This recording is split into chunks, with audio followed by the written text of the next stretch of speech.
오늘 우리에게 주시는 하나님의 말씀은 에스겔서 21장 1절부터 17절까지 말씀입니다. 구약성경 1181쪽입니다. 에스겔서 21장 1절부터 17절까지 말씀을 저와 여러분이 한 절씩 교독하십니다. 또 여호와의 말씀이 내게 임하여 이르시되 인자야 너는 얼굴을 예루살렘으로 향하며 성소를 향하여 소리내어 이스라엘 땅에게 예언하라. 이스라엘 땅에게 이르기를 여호와의 말씀에 내가 너를 대적하여 내 칼을 칼집에서 빼어 의인과 악인을 내게서 끊을지라. 내가 의인과 악인을 내게서 끊을 터이므로 내 칼을 칼집에서 빼어 모든 육체를 남에서 북까지 치리니 모든 육체는 나 여호와가 내 칼을 칼집에서 빼낸 줄을 알지라. 칼이 다시 꽂히지 아니하리라 하셨다 하라. 인자야 탄식하되 너는 허리가 끊어지듯 탄식하라. 그들의 목전에서 슬퍼 탄식하라. 그들이 내게 묻기를 내가 어찌하여 탄식하느냐 하거든 대답하기를 재앙이 다가온다는 소문 때문이니 각 마음이 녹으며 모든 손이 약하여지며 각 영이 쇠하며 모든 무릎이 물과 같이 약해지리라. 보라 재앙이 오나니 반드시 이루어지리라. 주 여호와의 말씀이니라 하라. 여호와의 말씀이 또 내게 임하여 이르시되 인자야 너는 예언하여 여호와의 말씀을 이같이 말하라. 칼이여 날카롭고도 빛나도다. 그 칼이 날카로움은 죽임을 위함이요 빛남은 번개같이 되기 위함이니 우리가 즐거워하겠느냐. 내 아들의 규가 모든 나무를 업신 여기는도다. 그 칼을 손에 잡아 쓸만하도록 빛나게 하되 죽이는 자의 손에 넘기기 위하여 날카롭고도 빛나게 하였도다 하셨다 하라. 인자야 너는 부르짖어 슬피 울지어다. 이것이 내 백성에게 임하며 이스라엘 모든 고관에게 임함이로다. 그들과 내 백성이 함께 칼에 넘긴 바 되었으니 너는 내 넓적다리를 칠지어다. 이것이 시험이라. 만일 업신 여기는 규가 없어지면 어찌할까. 주 여호와의 말씀이니라. 그러므로 인자야 너는 예언하며 손뼉을 쳐서 칼로 두세 번 거듭 쓰이게 하라. 이 칼은 죽이는 칼이라. 사람들을 둘러싸고 죽이는 큰 칼이로다. 내가 그들이 낙담하여 많이 엎드러지게 하려고 그 모든 성문을 향하여 번쩍번쩍하는 칼을 세워 놓았도다. 오호라 그 칼이 번개 같고 죽이기 위하여 날카로웠도다. 칼아 모이라. 오른쪽을 치라. 대열을 맞추라. 왼쪽을 치라. 향한 대로 가라. 같이 읽습니다. 나도 내 손뼉을 치며 내 분노를 다 풀리로다. 나 여호와가 말하였노라. 아멘.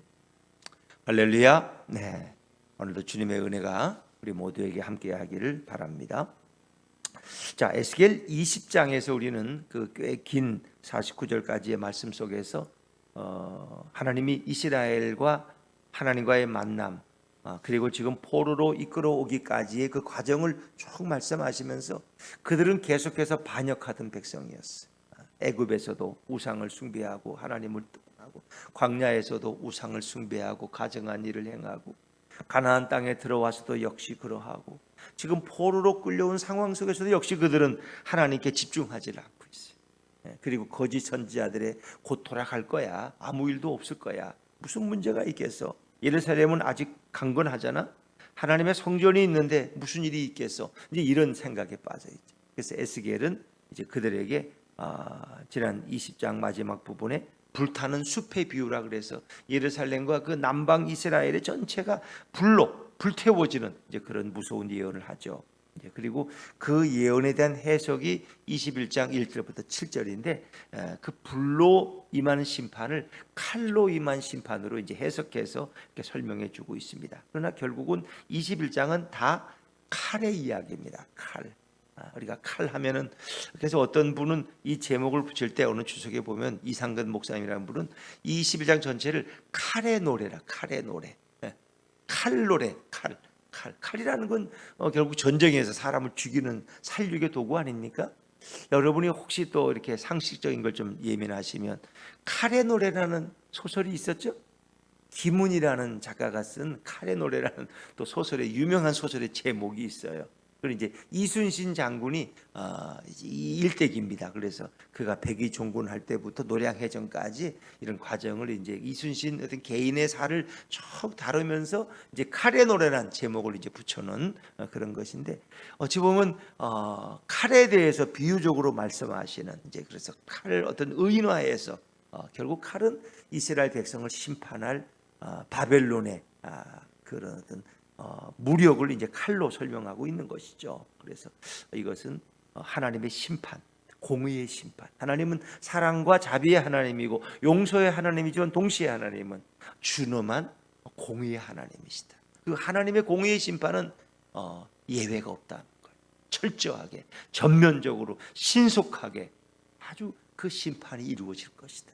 우리가 일반적으로 하나님의 심판은 예수님의 재림과 연결되어 있어요. 예수님이 다시 오실 때 모든 악한 자들을 심판하고 그리고 이제 우리들을 주님의 나라로 이끌어 가신다는 이제 그런 이제 우리가 이 재림의 믿음을 가지고 있습니다만은, 오늘은 철저한 심판. 그래서 이 땅에 하나님의 심판이 올 것이라는 걸 이미 복음서에도 여러 군데 심판에 대해서 말씀하고 있어요. 그래서 그런 징조들이 계속해서 이 땅에 이제 드러나고 있는 것이죠. 드러나고 있는 것이죠. 곳곳에 뭐 지진이 나고 전쟁의 소식이 들려오고 뭐 계속, 물론 역사 속에는 그런 일들이 반복해 있었어요. 근데 요즘에는 이제 그런 또들이 더 자주 이제 일어나고 있는 것을 우리가 볼 수 있죠. 자, 우리 21장을 다시 돌아가면서 이 부분은 1절부터 7절까지는 앞에 45절부터 49절까지를 다시 재해석하는 것인데 내용이 같은 흐름으로 이어지고 있습니다. 거기는 불이었지만 여기는 칼이라는 걸 여러분이 이해하시고 그냥 이렇게 같이 나누시면 되겠습니다. 자, 21장 1절 2절 말씀을 다시 읽습니다. 21장 1절과 2절입니다. 시작. 또 여호와의 말씀이 내게 임하여 이르시되 인자야, 너는 얼굴을 예루살렘으로 향하며 성소를 향하여 소리내어 이스라엘 땅에게 예언하라.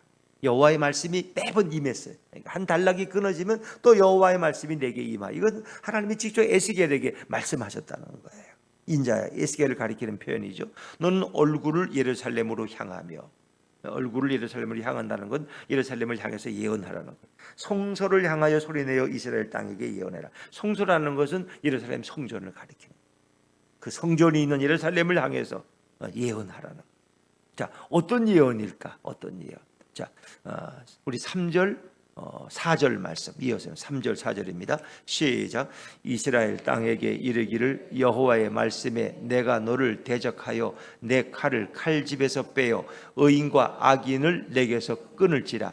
내가 의인과 악인을 내게서 끊을 터이므로 내 칼을 칼집에서 빼어 모든 육체를 남에서 북까지 치리니.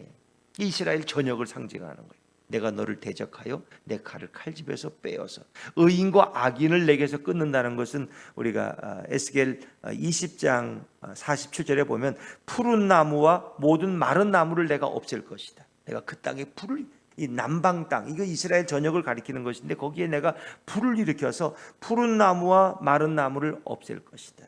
근데 그 맹렬한 불꽃이 꺼지지 아니하고 남에서 북까지 모든 얼굴이 그스릴지다. 이제 그렇게 말씀하셨는데 일종의 거기에 대한 다시 두 번째 해석이기도 합니다. 하나님이 칼집에서 칼을 빼어서 모든 육체를 남에서 북까지, 그리고 그 땅에 살고 있는 의인과 악인을 다 끊어버린다. 의인과 악인. 근데 이제 그 전에도 그런 말씀이 있었어요. 의인일지라도 그가 악한 행동을 하면 그는 죽일 것이고, 또 그가 악인일지라도 그가 회개하고 의롭게 살면은 그는 구원을 받는다 그랬어요. 근데 일단 그 땅에는 모든 의인과 악인, 모든 사람들이 다 심판의 대상이 될 것이다. 뭐 그런 얘기죠. 자, 5절 말씀을 제가 5절입니다. 모든 육체는 나 여호와가 내 칼을 칼집에서 빼낸 줄을 알지라. 칼이 다시 꽂히지 아니하리라 하셨다. 이 칼은 멈출 수 없는 칼, 다시 취소되는 심판이 아니, 이거는 취소할 수 없는 심판. 이미 하나님의 품에서 칼이 나왔다는 것은 이미 칼은 반드시 심판을 이루신다는 거예요. 모든 육체, 이건 모든 혈기 있는 것들, 살아있는 자들은 나 여호와가 칼을 빼낸 줄을 알 것이다. 그만큼 그 심판은 전면적이고 그것은 누구도 부인할 수 없는, 이건 하나님이 우리를 심판하시는구나 다 깨달을 정도로 그것은 구체적인 사건으로 일어난다는 것입니다.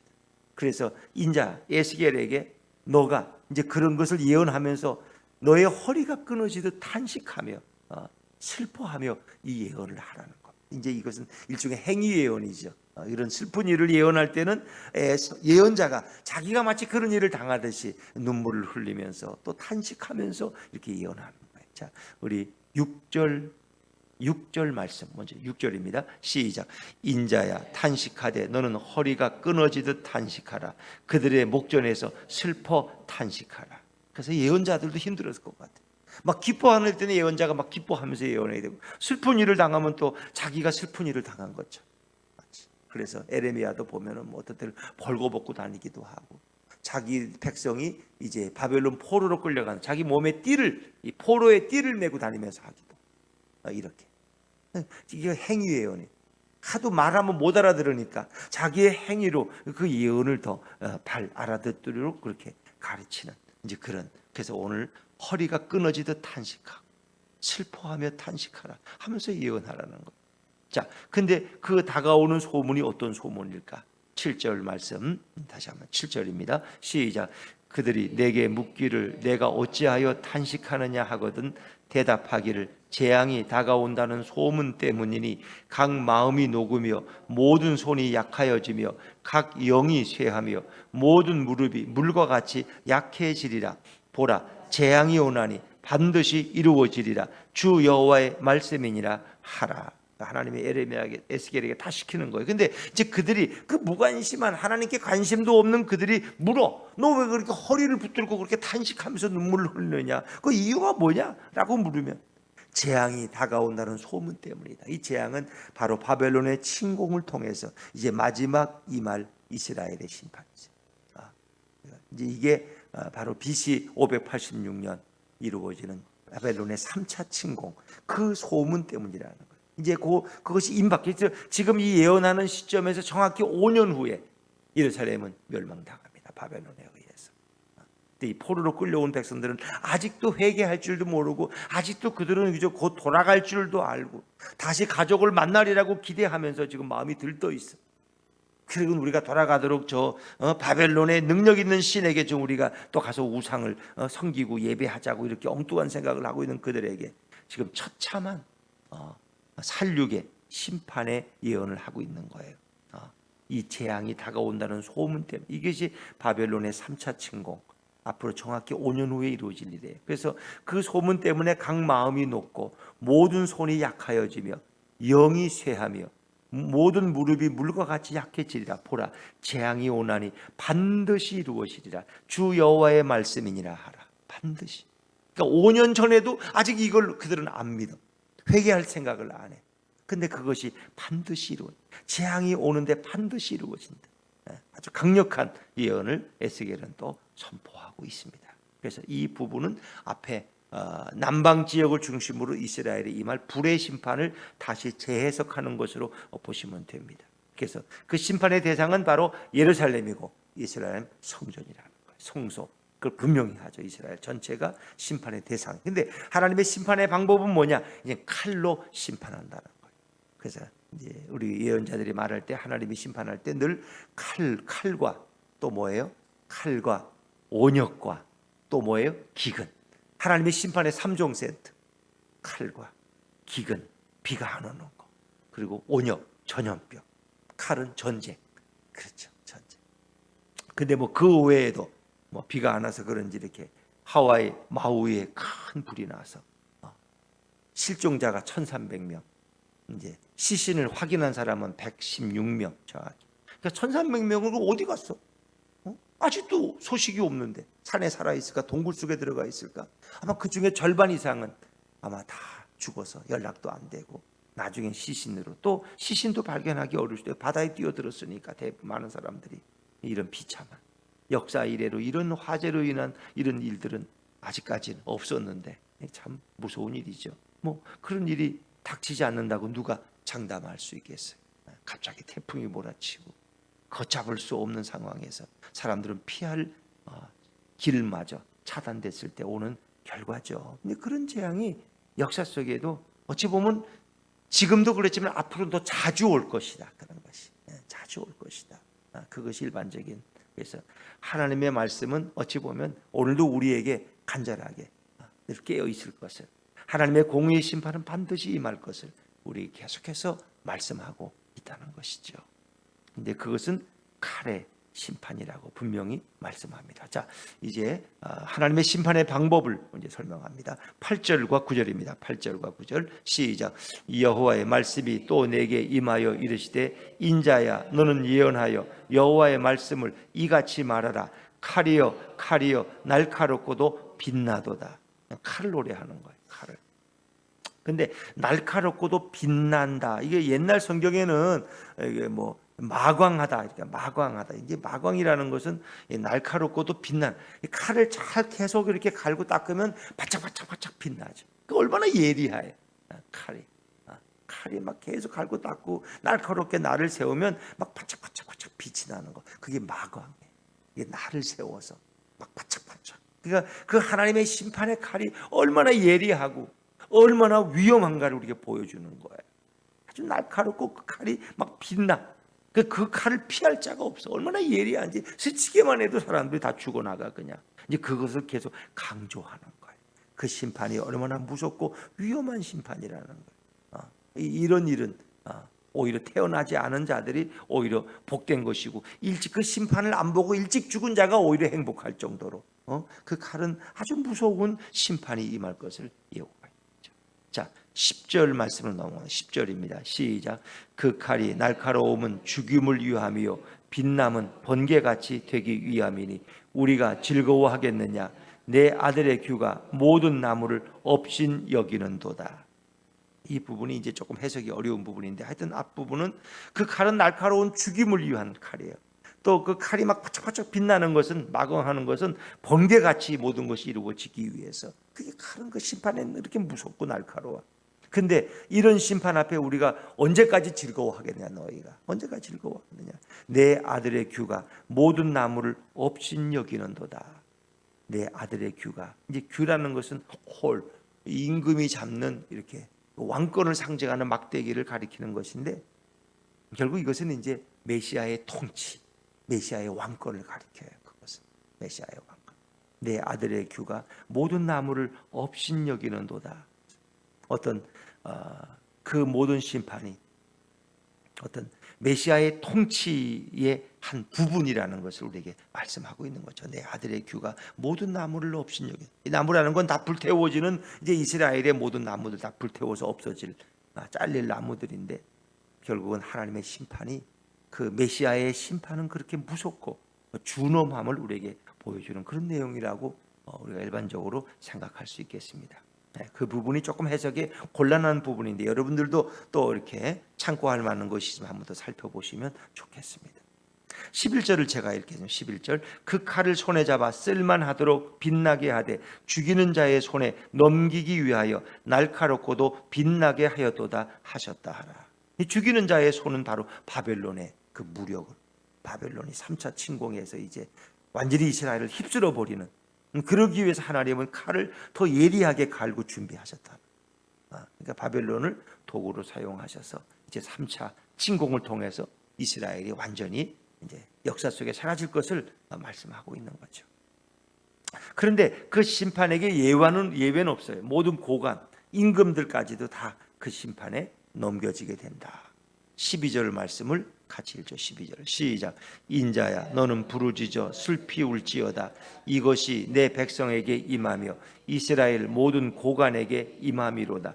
그들과 내 백성이 함께 칼에 넘긴 바 되었으니 너는 내 넓적다리를 칠지어다. 넓적다리라는 것은 어찌 보면 몸의 균형을 지탱하는 가장 중요한 게 힘이 넓적다리에서 나오는 거예요. 근데 자기의 에스겔 넓적다리를 친다는 것은 이스라엘이 이제 무너진다. 그런데 그것이 이스라엘 모든 고관이라는 건 이제 고위 관리들이지만 특별히 시드기야 왕, 이제 그 아직 남아 있는 왕이 시드기야예요. 이제 그에게도 또 모든 백성들에게도 그 심판이 임할 것이다. 그래서 그들과 고관들과 내 백성이 함께 칼에 넘김받으. 그러니까 넘겨준다. 이것은 뭐예요? 하나님이 그 바벨론에게 이스라엘 백성을 넘겨주시는 거예요. 하나님의 무서운 신. 자기 사랑하는 백성을 오죽했으면 그들의 손에 넘겨준다. 마치 아버지가 하도 거짓말하고 싸움하고 나쁜 짓 하는 아들을 붙들어다가 경찰에게 넘겨주는 것처럼 이 백성을 바벨론의 손에 넘겨줘. 자기 집에서 기르던 소나 돼지를 잡아서 그 백정에게 넘겨주는 그 사람의 심정처럼 하나님은 그것을 에스겔에게 예언한. 오죽했으면 내 사랑하는 자식을 도살자에게 넘겨줄까. 이것만이 그들을 살릴 수 있는 마지막 길이니까 정신을 못 차리는 그들을 살리기 위해서는 이렇게 하는 수밖에 없어. 감옥에 가서 너가 좀 정신을 차려라. 좀 이런 얘기.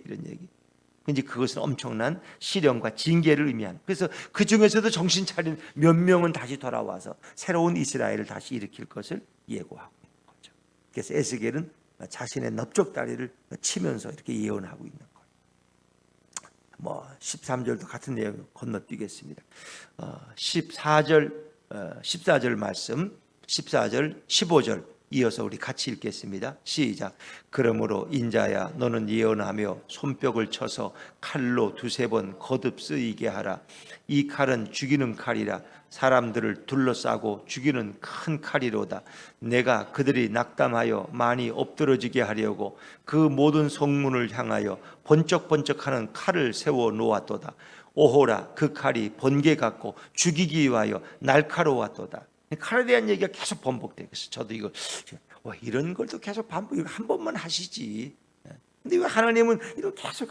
저도 이거 에스겔서를 사실 제가 목회 한 40년 하면서도 처음 이렇게 설교하는 것 같아요. 왜 이렇게 쭉 창세기부터 가다가도 계속 예레미야 예언서는 어리 복잡하잖아. 그냥 건너뛰어 그냥. 같은 얘기니까 건너뛰읍시다. 그리고 그 다음으로 갑시다 이렇게 해서 건너뛰었는데 사실 이번에 이제 에스겔을 하나다 보니까 이거 너무 힘들다 그런 생각이 계속 들어요. 너무 힘들다. 도대체 무슨 얘기인지도 모르고 또 이 칼에 대한 얘기를 이렇게 계속 하시니까 여러분들도 좀 이렇게 계시를 받으셔서 이게 더 좀 좋은 뜻이 있으면 좀 깨달아 보시면 좋을 것 같아요. 기도하시고. 그냥 칼에 대한 얘기는 저도 민망해. 아침부터 칼 얘기를 해야 되니까 칼춤을 추는 백정이 돼야 돼. 제가 그냥 말 안 들으면 간다는 거예요. 칼 한 방에 그냥. 이게 얼마나 무서운지. 근데 이 칼을 가지고 휘두르시는데 손뼉을 쳐서 손뼉을 치면서 칼로 두세 번 거듭 쓰이게 하라. 이 칼은 죽이는 칼이라. 사람들을 둘러싸고 죽이는 큰 칼이로다. 심심하면 칼자가 몇 번 나오는 집에 가서 한번 세워보세요. 대상에 칼. 하나님의 심판은 지엄하다는 거. 근데 그것을 손뼉을 치면서 하나님. 그러니까 하나님이 이 신인 동영농적 하나님을 마치 인간처럼 표현하는 건데 하나님이 이 칼춤을 추는 그들을 향해서 손뼉을 친다는 건 뭘 의미해요? 하나님의 마음이 찢어지는 거예요. 그건 하나님이 좋아서 손뼉을 치는 것이 아니라 오죽했으면 그 분노와 아픔과 그 쓰라림의 마음이 손뼉을 치는 하나님의 모습으로 드러난다는 거예요. 그 심판의 철저한. 자, 그러면서 그 15절에도 그 성문을 향해서 번쩍번쩍하는 칼을 세워놓았다. 이 성문부터 다 모든 것이 성이다 휩쓸어지는 그런 상황. 오라 그 칼이 번개 같고 죽이기 위하여 날카롭게 마광된 그런 칼. 아주 번쩍번쩍하고 얼마나 예리한지. 칼이 정말 예리한 건 그냥 신문지도 잘라버리죠.